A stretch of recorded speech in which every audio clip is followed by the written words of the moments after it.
ओए धन खाइबुनु इट्लु बाबा जुगु स्टार्ट ହେଇଗଲା जुगु स्टार्ट ହେଇଗଲା इरी बाबा ଆଉ କୋଉ ଷ୍ଟାଇଲ ଶିଖିଛ ଆଉ କୋଉ ଷ୍ଟାଇଲ ଶିଖିଛ ଆଉ କୋଉ ଷ୍ଟାଇଲ ଶିଖିଛ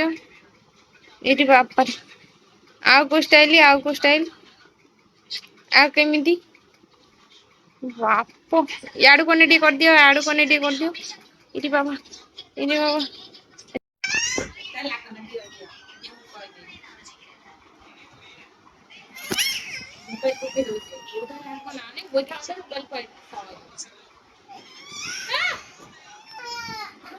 ହ୍ୟାଲୋ ସାଙ୍ଗମାନେ ଜୟ ଜଗନ୍ନାଥ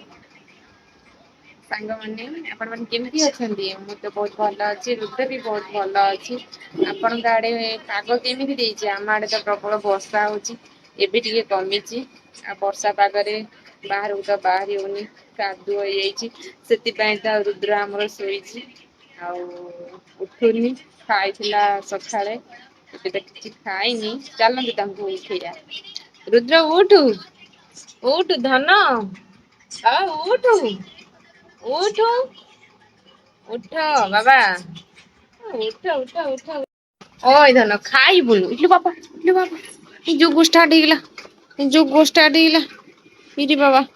ଆଉ କୋଉ ଷ୍ଟାଇଲ ଶିଖିଛ ଆଉ କୋଉ ଷ୍ଟାଇଲ ଶିଖିଛ ଆଉ କୋଉ ଷ୍ଟାଇଲ ଶିଖିଛ ଏଇଠି ବାପାରେ ଆଉ କୋଉ ଷ୍ଟାଇଲ ଆଉ କେମିତି ବାପ ୟାଡୁ କନେ ଟିକେ କରିଦିଅ ୟାଡୁ କନେ ଟିକେ କରିଦିଅ ଇରେ ବାବା ଛିଡା ହେଇଯାଅ ବାବା ଛିଡା ହେଇଯାଅ ପୁରା ସିଧା ଛିଡା ହେଇଯାଅ ଇରେ ବାବାରେ ଷ୍ଟାଇଲ ଭୋକ ହେଇନି ବାବା ଭୋକ ହେଇନି ଆଣିବା ଭାତ ଡାଲି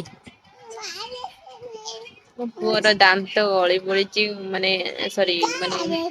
ଦାନ୍ତ ଭଙ୍ଗା ହେଇଛି ତାର ପଡି ଯାଇଥିଲା ଯେହେତୁ ତାର ଗୋଟେ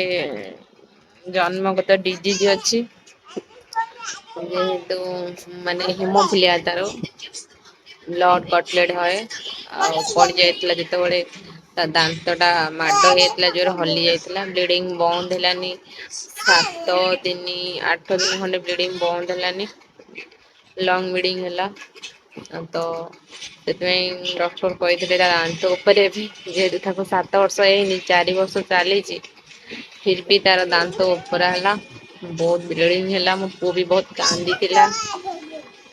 ତାର ଆଗକୁ ବହୁତ ଲାଇଫ ର ତାର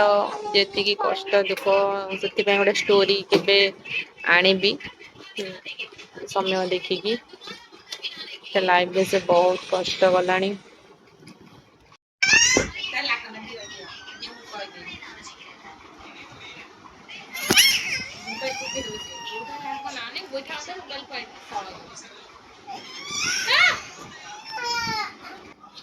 ରହୁଛି ସାଙ୍ଗମାନେ